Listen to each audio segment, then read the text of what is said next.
तारीख 1 ऑक्टोबर. मुंबईतील वाय.बी. चव्हाण सेंटरमध्ये शरद पवार आणि अजित पवार या दोन्हीही बड्या नेत्यांची पहिली भेट झाली. निमित्त होतं माळेगाव साखर कारखान्याच्या निवडणुकीची. तारीख 13 नोव्हेंबर. साताऱ्यात जयंत पाटील आणि प्रफुल्ल पटेल यांची भेट होते. निमित्त होतं लग्न समारंभाचं.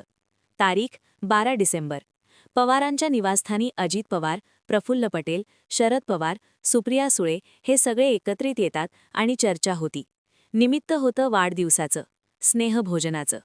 या तिन्ही भेटी खाजगी होत्या. यांची कुठेही वाचता होणार नाही याची खबरदारी पाळण्यात आली होती.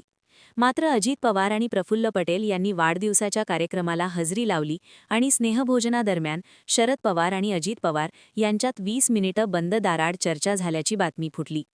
या डिनर पार्टीत उद्योगपती गौतम अदानी, काँग्रेस नेते राहुल गांधी आणि प्रियंका गांधी सोबतच राष्ट्रवादी काँग्रेसचे नेते अजित पवार, प्रफुल्ल पटेल हेही होते. या भेटीनंतर दुसऱ्याच दिवशी प्रफुल्ल पटेल यांनी पंतप्रधान नरेंद्र मोदींची भेट घेतली.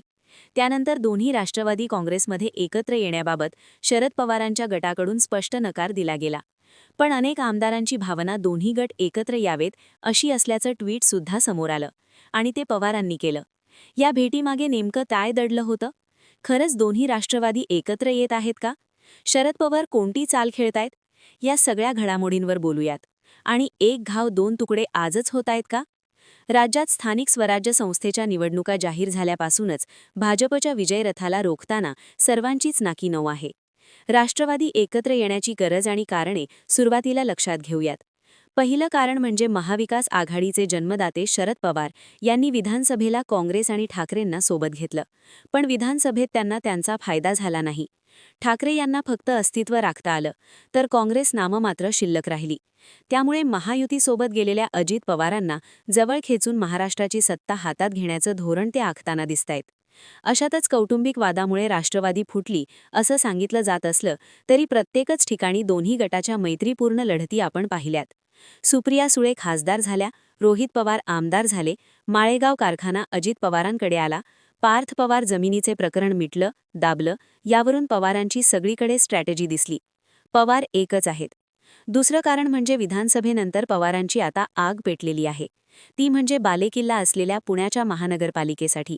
2017 पासून भाजपनं हातात घेतलेल्या पुण्याच्या महानगरपालिकेत राष्ट्रवादी संपत असल्याचं चित्र आहे. भाजपनं दणदणीत तिथे विजय मिळवलाय. महानगरपालिका हातात घेतलीये. राष्ट्रवादीचे जे नगरसेवक 2017ला क्रमांक 2 वर होते ते झाडून अजित पवार गटासोबत गेले. पर्यायानं पवारांकडे आता तगडे उमेदवार नाहीत.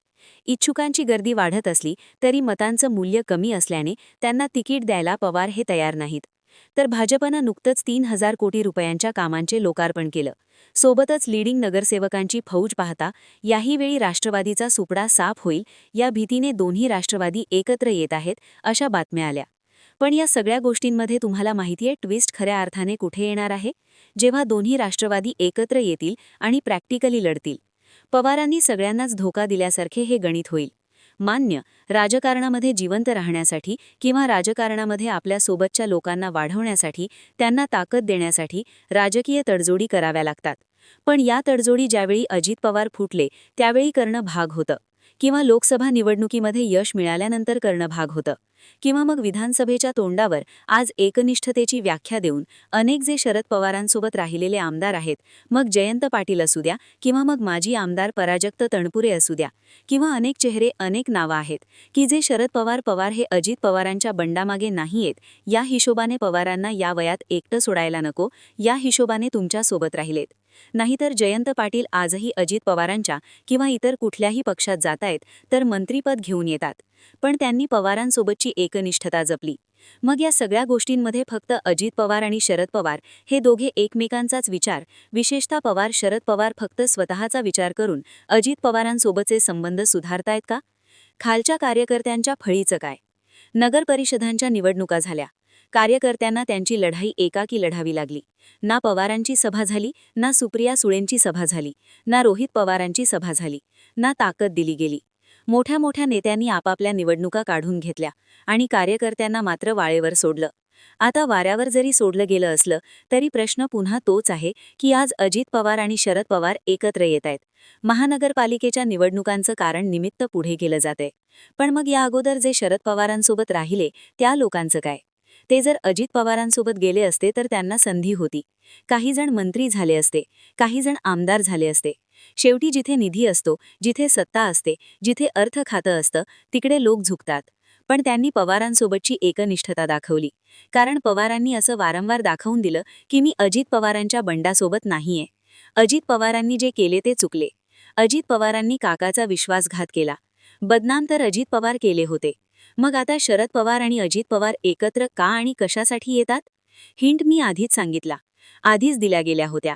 वारंवार 12 डिसेंबर ही मागच्या वर्षीची तारीख होती, ज्या दिवशी अजित पवार, प्रफुल्ल पटेल, छगन भुजबळ हे सगळे लोक जे आहेत ते शरद पवारांना भेटले होते. त्यानंतर पुढच्या 6 महिन्यात शरद पवारांचं स्टेटमेंट आलं होतं की सुप्रियाने केंद्रात विरोधी बाकावर बसायचं की सत्तेच्या बाकावर बसवायचं. हे ठराव आमच्या पक्षातील काही आमदारांचा मतप्रवाह असा आहे की अजित पवारांसोबत गेलं पाहिजे. पवारांनी हिंट दिली होती. पण मग येड्यात काढायची कामं किंवा चालू कामं यांच्याच पक्षातून कोणी केलं हा प्रश्न नाही का? या सगळ्या घडामोडींकडे तुम्ही कसं बघताय? दोन्ही पवार जर एकत्र आले तर पवारांसोबत एकनिष्ठ राहिलेले किंवा पवार मुसद्दी राजकारण करतात, स्वतःच्या फायद्याचं राजकारण करतात आणि अजित पवारांच्या फोडाफोडी मागे शरद पवारच होते यावर मोहर लागेल का? कमेंट करा. तुमचं मत आम्हाला जरूर कळवा आणि गर्जना मराठी या यूट्यूब चॅनलला सबस्क्राईब करायला विसरू नका. जय महाराष्ट्र.